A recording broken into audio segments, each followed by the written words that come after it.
साध संगत जी, प्यार से कहना धन निरंकार जी। साध संगत जी, हम सभी सतगुरु बाबा हरदेव सिंह जी महाराज के जीवन शिक्षाओं पर आधारित पुस्तक गुरुदेव हरदेव भाग 1 श्रवण कर रहे हैं, जिसका एपिसोड 13 है। पेज नंबर 49 है। सन 81 को वार्षिक संत समागम दिल्ली में बड़ी धूमधाम से मनाया गया। देश विदेश से लाखों की संख्या में महापुरुषों ने उपस्थित होकर सतगुरु के प्रति अपनी श्रद्धा व्यक्त की। इस बार समागम में भाग लेने वालों की संख्या प्रबंधकों के सभी अनुमानों को लांघ गई थी। अनुमान से कहीं अधिक प्रबंध करने के बावजूद सभी प्रबंध धरे के धरे रह गए। समागम का कार्यक्रम स्वाभाविक भक्ति भाव लेकिन गंभीर वातावरण में संपन्न हुआ। अनेक गीतकारों, कवियों, वक्ताओं ने अपने विचार रखे। पंजाब के तेजी से बदल रहे तनावपूर्ण वातावरण की भी चर्चा हुई, लेकिन उपस्थित संत समुदाय गुरुदेव के मुख से आवश्यक आदेश उपदेश सुनना चाहता था। सभी आपसे समयानुकूल दिशा निर्देशन की अपेक्षा कर रहे थे। 3 दिन के कार्यक्रम में गुरुदेव ने 4 प्रवचन किए। उपस्थित संत समुदाय को स्पष्ट शब्दों में निर्देश देते हुए गुरुदेव ने फरमाया, जिस प्रकार मिठाई की परख उसकी आकृति देखकर नहीं हो सकती, उसकी परख तो उसकी मिठास से होती है। इसी तरह संत महापुरुष की परख उसके जीवन से, उसके कर्म से होती है। दास की यही भावना है कि हम अपना जीवन संतों जैसा बनाएं। आज तक जिस प्रकार रब्बी महापुरुषों का, उनकी अमर वाणियों का सत्कार करते आ रहे हैं, आगे भी इसी तरह करते जाएं। उनके उपदेशों को अपने जीवन में ढालते रहें, क्योंकि भक्त लोग ही उन रब्बी अवतारी पुरुषों के वचनों को, उनकी वाणियों को समझ सकते हैं। जो लोग राजनीतिक उपलब्धि के लिए संतों को दुख दे रहे हैं, उनके लिए दातार से अरदास है कि उन्हें भी ऐसी समझ दें, जिससे जहाँ वे इन संतों की वास्तविकता को समझ सकें, वहाँ यह भी समझ लें कि संत अपने जिन सूलों पर टिके होते हैं, उन्हें कभी नहीं छोड़ते, सदैव उन पर अडिग रहते हैं। गुरुदेव ने महापुरुषों को दुनियावी सोच से ऊपर उठकर संत प्रवृत्ति को अपनाने की प्रेरणा देते हुए समझाया। संसार में आज परायपन की भावना, स्वार्थ की भावना भरी पड़ी है। दातार के दिए हाथ किसी के काम आने की बजाय गला काटने के काम आ रहे हैं। जुबान से मिठास की बजाय गोलियां निकल रही हैं।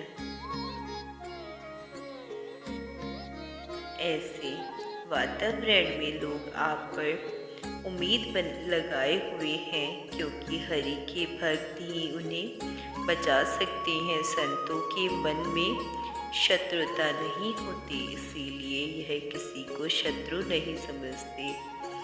आपने इसी भावना में रहना है। कोई सत्संगी हो या ना हो, आपने उसके काम आना है। अपने पड़ोसियों के सुख दुख में साथ देना है। याद रखें कि हमने कोई ऐसा काम नहीं करना जिससे हमारे गुरु पर उंगली उठे, क्योंकि हमारा हर कर्म गुरु के काम, गुरु की नाम लगता है। संत की सोच सदा आध्यात्मिकता पर ही केंद्रित होती है। वह जहाँ जाता है, जिस किसी से मिलता है, निरंकार दातार की ही चर्चा करता है, गुरुमत की ही बातें करता है। निरंकारी संतों को अपने कर्तव्यों के प्रति सचेत और सजग करते हुए गुरुदेव ने फरमाया, कहीं मिलिट्री के अफसरों की मीटिंग बुलाई जाए कि यह विचार करना है कि किस तरह हमने अपने देश की सुरक्षा को मजबूत करना है, किस तरह शत्रुओं की चाल को फेल करना है। और उस मीटिंग में कोई यह कहने लगी कि हमने सोचना है कि मिर्चों की बुआई कैसे हो या समाज की कुरीतियाँ कैसे दूर हों, तो यह ठीक नहीं लगेगा। वहाँ बैठे लोग यही कहेंगे कि यह मीटिंग फौज के काम के लिए बुलाई गई है, लेकिन आप किसी और तरफ चल पड़े हैं। कहने का भाव यही है कि हमने संतों वाला काम करना है, और संतों का काम है हर वक्त दातार का स्मरण करना, संतों का सत्कार करना, महापुरुषों की सेवा करना। यह न हो कि हम दूसरों के अवगुण देखने लग जाएं। हमने हमेशा दूसरों के गुणों को देखना है। अगर हम दूसरे के गुणों को देखेंगे तो हमारे कर्म भी बुराई के रूप में संसार के सामने प्रकट होंगे। इसीलिए हमने गुणों का ग्राहक बनना है और प्यार नम्रता के साथ ही सच्चाई की आवाज़ को सारे संसार तक पहुंचाना है। संत समागम का कार्यक्रम पूरी सफलता के साथ संपन्न हुआ। पंजाब के तनावपूर्ण वातावरण ने जिस उथल पुथल को जन्म दिया था, गुरुदेव के स्पष्ट दिशा निर्देशन करने वाले प्रवचनों से वह उथल पुथल शांत हो गई थी। संत समाज समझ रहा था कि सतगुरुदेव हर महापुरुष को ब्रह्मज्ञानी की और अडोल स्थिति में देखना चाहते हैं। इसके साथ ही गुरुदेव का दैवी गुणों को अपनाने और संतों का सदाचारी जीवन जीने का आदेश भी स्पष्ट था। समागम में भाग लेने के लिए देश विदेश से आए महापुरुष सतगुरु से दिशा निर्देशन प्राप्त करके उसके अनुसार कर्म करने के लिए अपने अपने घरों को लौट गए। पहले की तरह ही सत्संग कार्यक्रम होने लगे। प्रचारक स्थान स्थान पर जाकर निरंकार प्रभु के ज्ञान की प्रेरणा देने लगे। एक बार फिर वातावरण सामान्य लगने लगा। तभी कपूरथला में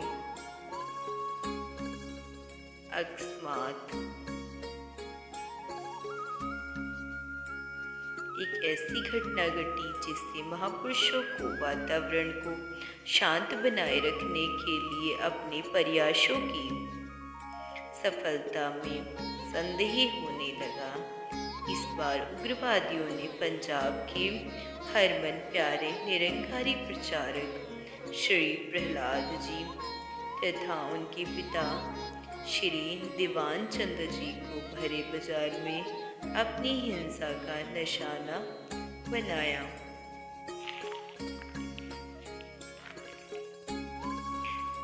श्री प्रहलाद जी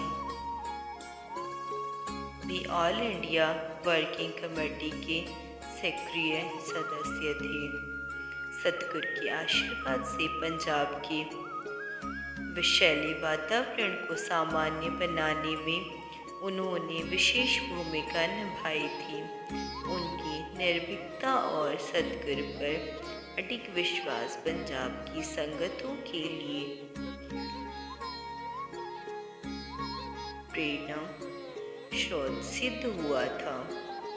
उनके पिता दीवान चंद जी का भी मिशन के प्रचार में विशेष योगदान था।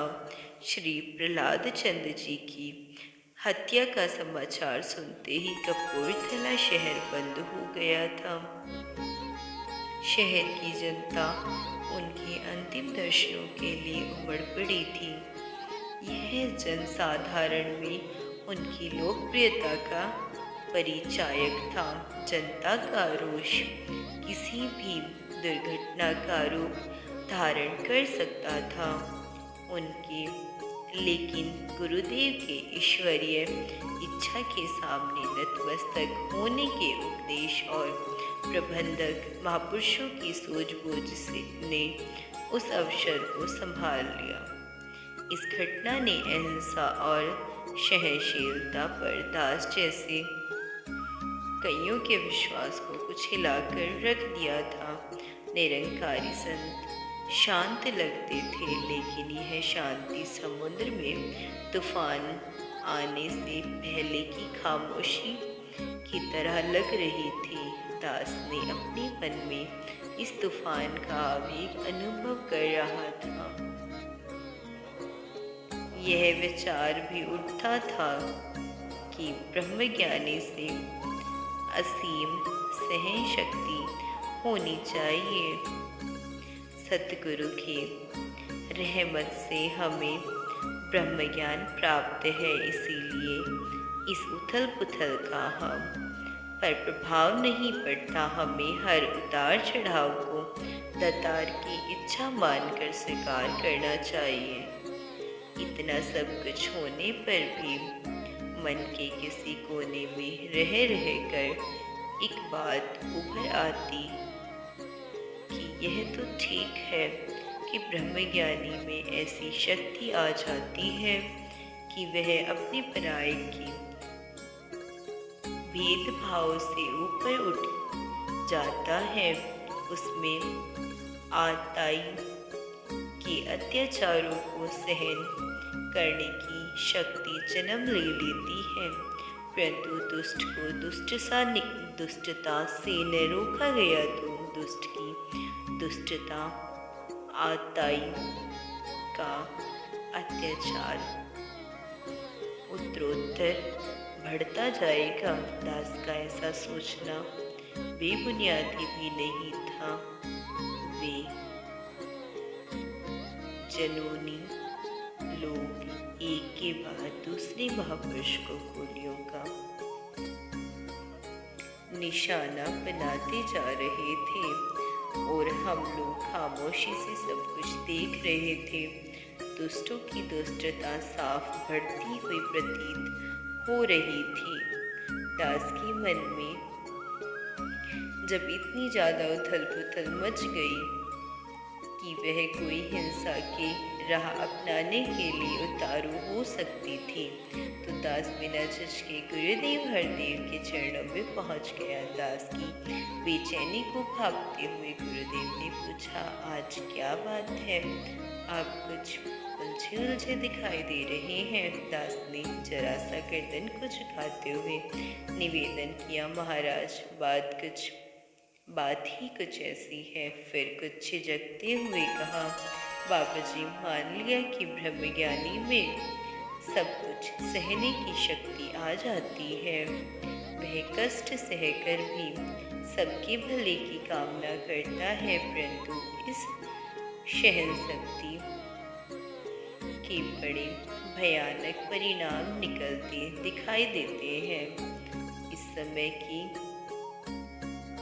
इस समय ही देखिए हमारे महापुरुषों के साथ क्या हो रहा है।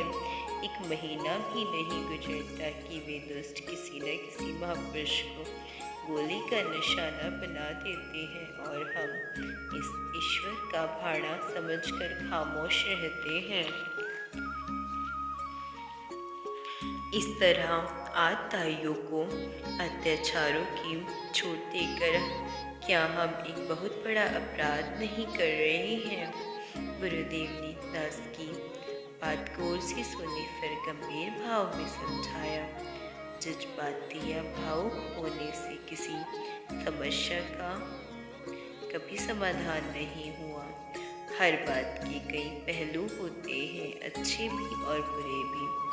कोई फैसला करने से पहले हमें हर पहलू पर अच्छी तरह विचार कर लेना चाहिए। फिर जिसमें मानवता का हित दिखाई दे वही काम करना चाहिए। आप थोड़ा ठंडे दिमाग से विचार करके देखो, उत्तर आपको खुद ब खुद मिल जाएगा कि जिस राह को अपनाने की बात आप सोच रहे हैं उससे अत्याचार का कभी अंत होने वाला नहीं।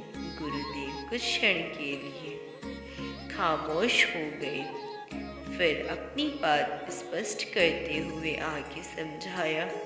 दुनिया का इतिहास इन अदले बदले की घटनाओं से भरा पड़ा है।